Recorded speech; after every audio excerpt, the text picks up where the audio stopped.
It's more difficult to do the human characters because everyone has seen a pretty girl, a boy, an old man. They know what people look like. But not many people have seen a singing and dancing lion or a bear that talks, so you have a lot more latitude with them.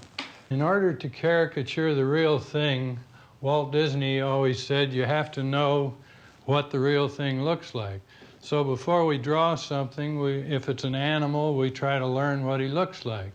Now in Jungle Book, we were going to do a sequence of the bear scratching. And so we studied some live action that we had of the bear.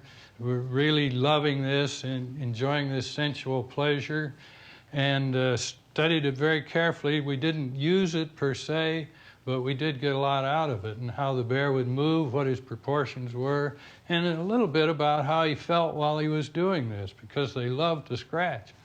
Now, with Mowgli here, he is essentially a human, and he's behaving like a human. He's moving like a human, and we have to be very careful how we handle him. It's much more difficult to draw these actions. The expression always begins with the eyes. Walt always told us the audience watches the eyes, and you better watch them too.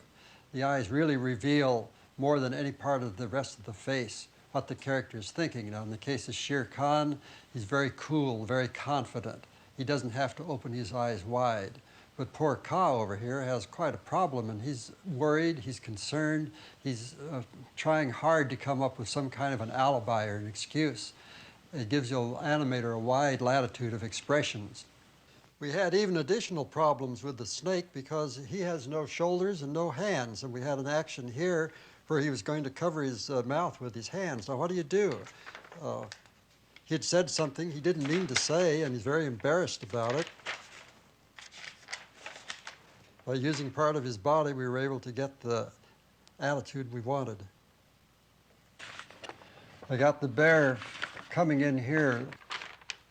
This is a scene where he's teaching Mowgli how to box, you know. Oh, yeah, that's where he runs around the side. Yeah, the boy's over in this part. Actually, these drawings follow the section here where, see the boys there in the background. Yeah. Oh, that looks good. He's got he's hopping up and down. He's saying, keep it loose now, be real loose. Wiggling his fanny. Yeah, that looks good. Stages well. I like it. All in all, from the start of the story work till the picture is completed, takes about 4 years. But even so, the thing that the animator is thinking about is that his drawings are going to be up there forever. Any mistakes you make that you sort of say, well, I had a bad day, they're going to come back and haunt you. But more than that, as you work on a character, you develop the character, you begin to feel like a parent.